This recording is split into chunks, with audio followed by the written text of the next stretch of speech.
मातेवा प्रमाणे जेजू क्रिस्ताचें शुभ वर्तमान 13 वोळ 31 ते 35. दुसरी एक वोपार घालून ताणें तांकां म्हणलें, सुर्गीचें राज अशें. एका मनशान सांसवाचें बी घेवन तें आपल्या पोरसांत रोयलें.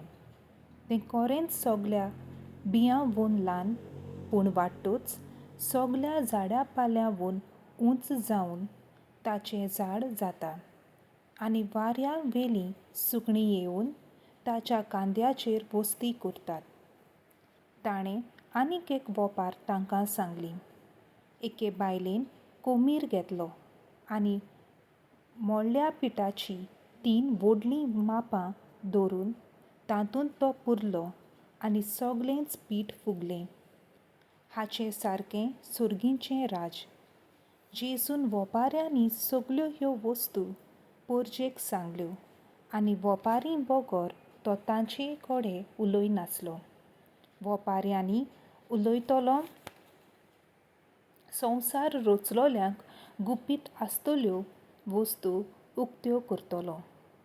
हें प्रवाद्याचें उतर अशें कोरें जालें. सर्वेस्पराचें उतर. देवाचो व्हड उपकार.